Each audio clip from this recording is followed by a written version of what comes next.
the average woman today thinks that that's normal. Think that's what it is. And it's like if she thinks that though, she doesn't have a good mental picture of what she needs to do to be in a healthy relationship. She doesn't have good boundaries or standards for a good, committed, long-term relationship. Neither of the genders do. What's that? Neither of the genders currently do. Neither of them do, because guys accept that and even support it, and whatever. But it's not like the idea that you can keep these secrets. Welcome back to another stream. We're just listening to a podcast. This is Solo Quads. I'm not going to be talking a lot. We're just going to be fucking playing. Enjoy the gameplay. 30, 50 years, having children, all that stuff. And so you have to reprogram the way that they think, which means that, but not through deception or cohesion, but through frame, through communication skills that cause them to challenge their current paradigm, and through relationship skills where you reward good behaviors and you don't reward bad behaviors, and you're not afraid to instill a boundary if those bad behaviors go too far. And so all of these things are healthy ways of communicating and programming someone. When a girl is having a great experience with you and she's had really a roller coaster of kind of hell where there's good times, but there's a lot of bad times in the sexual marketplace, she starts to question some of these ideas that she has.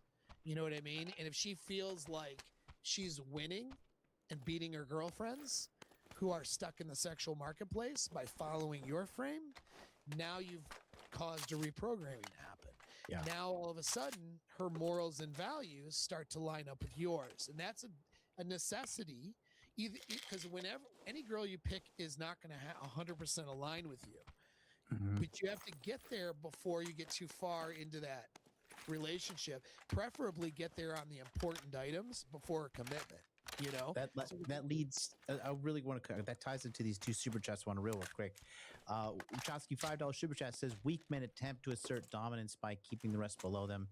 Strong men lift the tide that raises all ships. That includes the woman you're with. Your woman should be getting bossed up in a relationship with you.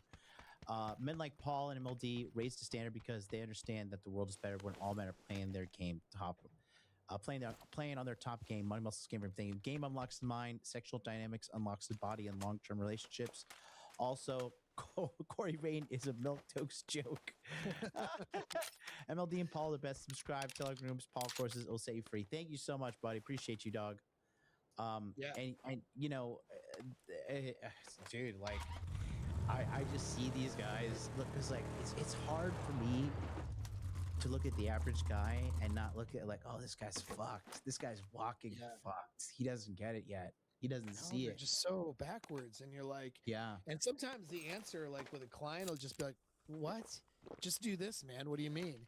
And then he's like, "Oh, fuck." You see the light bulb go on. He's like, "God, it's so easy. I feel stupid." It's like, don't feel stupid. You've just been programmed by society to think so backwards from what the right answer is that you just don't see it yet, and that's why you're here and we do it, and then they eventually over time they start seeing the right answers. But it's that programming. Women don't think, for example, that they have to do anything to make a guy happy ever in the programming. Now, I'm not saying all women think that way, but the programming, the social programming is that women just, they need to show up and they're the valuable component in that relationship, and they don't need to do anything to please a man. A man needs to be doing all the things to please her. It's a very one-sided way of showing up. If you don't program her differently from that, there is no relationship you're going to have. And so, but you can't program a girl by going, let me teach you, let me tell you. That's not how it works. What happens is it's behavioral. It's by instituting consequences and rewards, and then having conversations where then you make statements, for example, like, that's not how I like to do things. And the statement you make is so opposing to what she's done, and it makes her question herself. But a lot of guys are not wanting to make a statement that a girl would disagree with. So they're not sitting there and saying like, yeah, I think it's really trashy when girls overpost on their social media like that, knowing the girl in front of you does that. Right? Bro, if a woman cooks the food wrong, I'm like, hey, listen, we gotta have a talk. You know, like Yeah. you know that rice was terrible. You overcooked it. You know. Now get in the basement. No, but no, but I mean, like, it's just like it's guys are so afraid to institute a value if they think that the girl's going to disagree. So then they're Yeah. like, they don't talk about it or what. It's just Oh my like, no, God. man, that's not what it is. And I and see it in and my to be married friends too, and I'm like, "Lo, how the mighty have fallen." I'm like, yeah. no, not you too, man. Yeah. Yeah, well, because they're just afraid of upsetting again, the girl usually now holds the sexual frame. She says yes or no based on her mood and emotions. So then the guy is trying to appeal to her emotions. Well, if that's what's happening, who runs the relationship? Not the guy, right? And so you take that off the table of, I'm not getting in a relationship unless we are free use. In other words, there is no to sex or else there is no commitment. That's just the way it Mm. works. And I'll fucking end it tomorrow. If you want to change those terms, well, then there's no relationship. And that's actually biblical for those who are wondering about the morals. But when you decide that, soldier.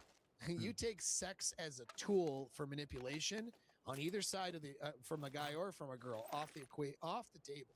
Now sex is something that you do to make each other happy. It's not something that you use and you hold someone hostage based on your emotions. Now it's like, No, okay, we talked about that yesterday. We had this psychologist on. We nice. talked about this having the sex hostage bargaining chip is a big no no Yes. for neither side should do it. It's not okay. That's very fucking evil. Yeah, it is. And in most relationships, that's exactly how it is, whether they admit it or not. And so the guy is always appealing to the woman's emotions instead of saying, oh, you're in a bad mood. Well, that is your problem.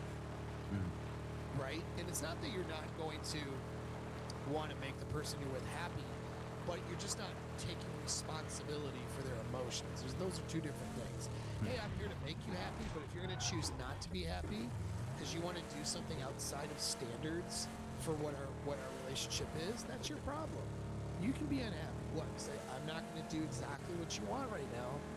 Then if you choose to be unhappy, then you're going to do it away from me and be miserable by yourself, and let me know when you're finished, and then we can, interact like normal again, right? And you set these boundaries, you set standards. That's what causes them to challenge their paradigm. That's what causes true learning is that they know to be with you, they have to comply with certain things that they maybe didn't agree to ideologically. So then they start to question that ideology. And then they ask you questions, in which case you can now have good conversations and they're ready to listen. You can make statements, you can, and there's persuasive ways to do that. That's where game comes in. Next thing you know, they're echoing your values. If they didn't bring in to the relationship your values to begin with, they're echoing it as time progresses. Mm.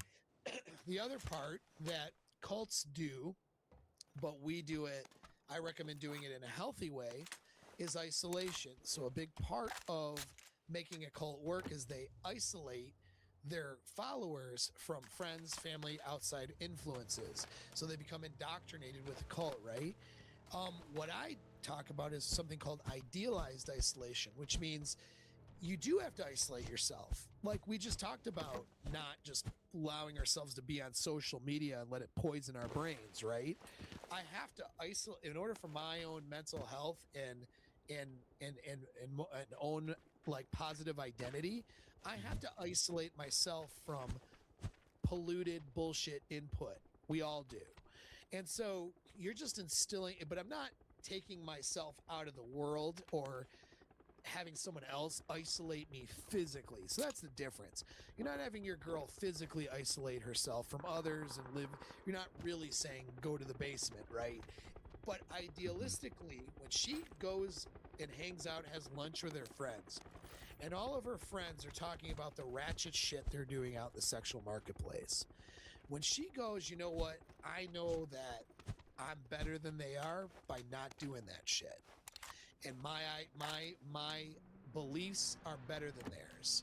And I've now she's isolated herself from them ideologically, right? And that's what she has to do because the values out in the world are only going to point you to destruction in your Yeah. relationship. So I was you going to have say it's like an ideological isolation. it's ideological, correct. And that's why I call it idealized isolation, because you're ideologically separating yourself from all of those destructive ideas that are going to lead you to failure. Anyone who's successful in anything, by the way, has to do that. You know this. You're successful in business. You know you have to separate yourself from the loser mindset and the hive mindset of other people who are failing. And you have to only allow in the ideas that are going to allow you to succeed.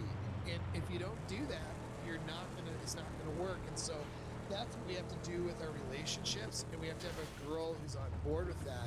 When a girl sees that life is so much better behind this fucking protective wall that we've built mentally, then they become more bought into that. This is the same thing that happens in cults, but it's destructive. You know, because the ideology's broken and they're physically separated, they're coerced into it and all these things. But with your own free will and doing it, you know, because of it's just a better way of living your life. They can see that and experience that, and they're not so broken on the inside that they're allowing themselves to see it and experience it, that it kind of does it for itself. And then having what I call a emotional or neurochemical, like sometimes I interchangeably use the word emotion or neurochemistry, you know, call it neuro or dependency. So neurochemical dependency. So what that means is she doesn't feel right and she's not with you. If she goes too many days without having sex with you, she starts to feel off. Her well-being is tied to the bond she has with you. That's what a pair bond is. So you want to fuel that in the relationship so that she's bonded. You don't, if she doesn't care at all if you stay or go, that's not good. You know what I'm saying? And so the idea of being in a relationship and receiving those benefits is that you're feeling bonded to that other person. So when you're not together, you miss each other. There's Shut a up and sense take of my love, money. you know? Right. And that happens through a lot of reward. So that's a lot of heavy reward that happens. That's your good sex, your good dates, great experiences, you know, first time doing this and that and the other together, things that are special between you two. That's what creates that dependency. And then the last part, which is very misunderstood, is dread. You know, dread with anything you value, you're going to have a fear of losing that thing. It doesn't have to be an unhealthy fear or an anxiety. That's where people get it wrong. But like in my relationship, I don't want to lose my relationship, right? And so there's a certain dread I'm going to have as a man with my relationship. Now I use my leadership skills and masculine skills to manage that in the right way so that I don't lose frame. That's what guys have to do. Guys are afraid of losing their girl and then they lose frame. I understand that my frame is more important than her, because without my frame, I don't have her. And so when you really embrace that idea, then dread doesn't take over. But there's always should be an element of I don't want to lose this person I care about. And she should have that feeling about you. It's not about her worried. She shouldn't be worried that you're going to like cheat on her or whatever because you have no loyalty and you're a lot you have no integrity or something, right? That's not what she should be worried about necessarily. But she should be worried about you having boundaries and standards, and if she's not meeting those, that you do leave. That could be a fear, not something she should keep her awake at night, but Right. something that makes her think, you know what, I'm not going to do this thing that's Yeah. going to upset the guy I'm with, Yeah. because I don't want to upset him, because that makes me feel insecure and unstable. That's dread. You know what I mean?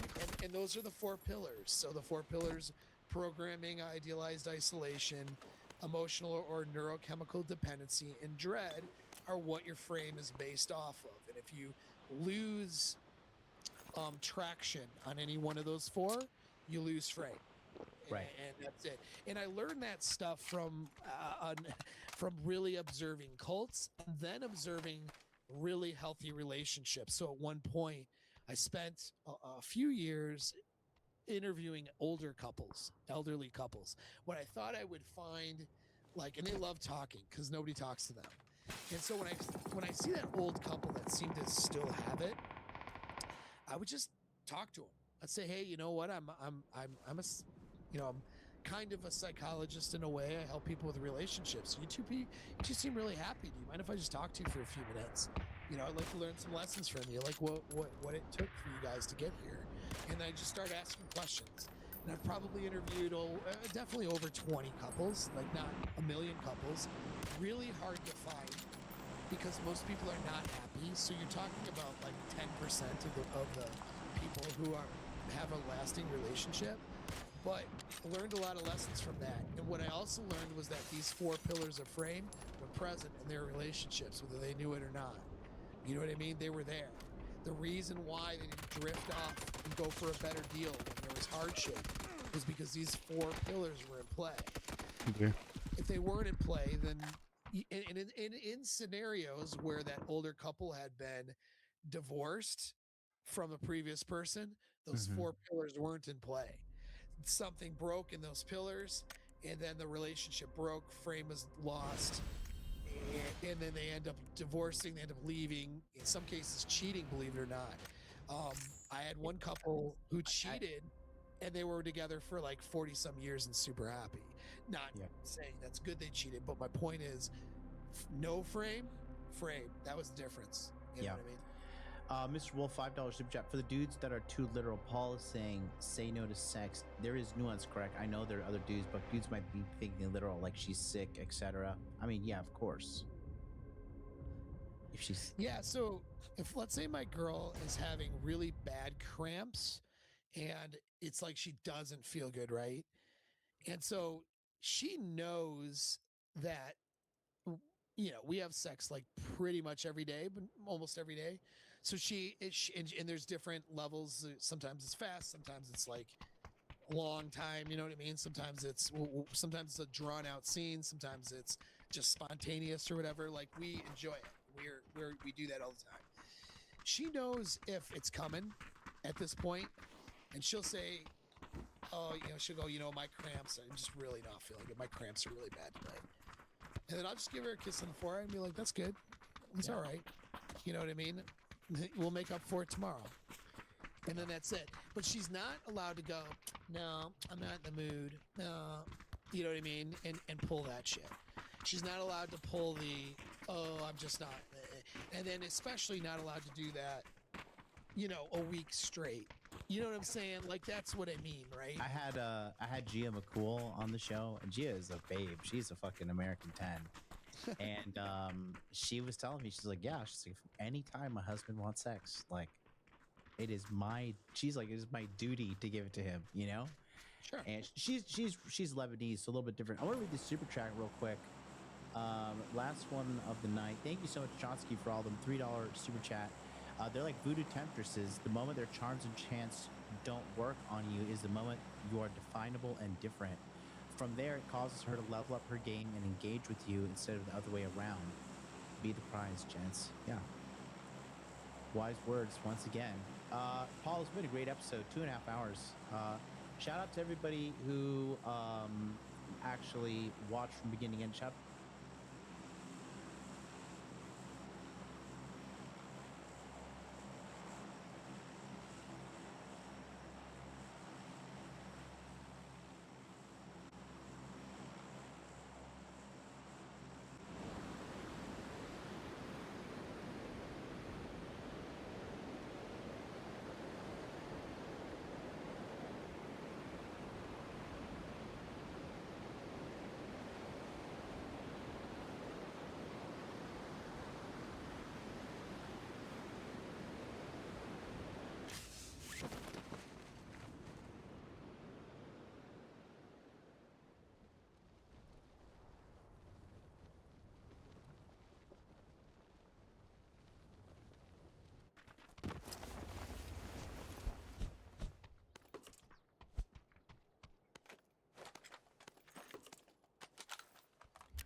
Jeez, they came out of nowhere. Oh, man, out of nowhere. Yes. Tell me where your team's at, or nah.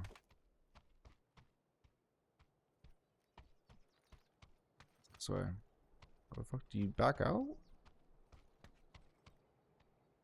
Hiding. I walk right past you. Am I not coming to save you? Oh, I hear one.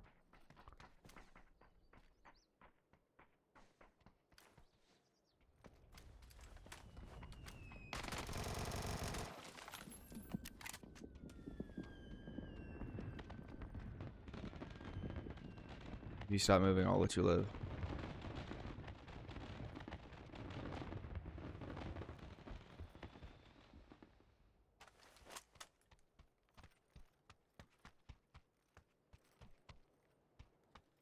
Come out and play.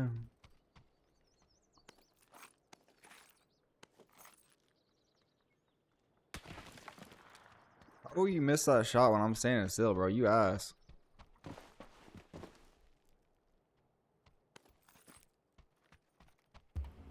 Thank you.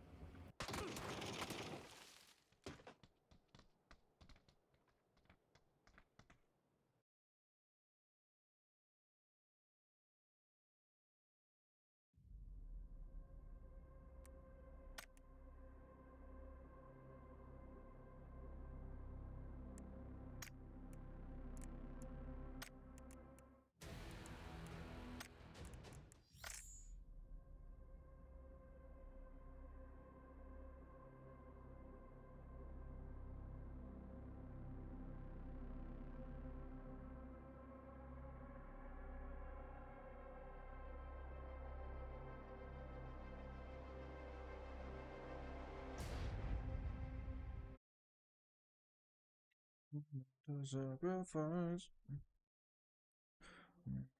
I'm on my side.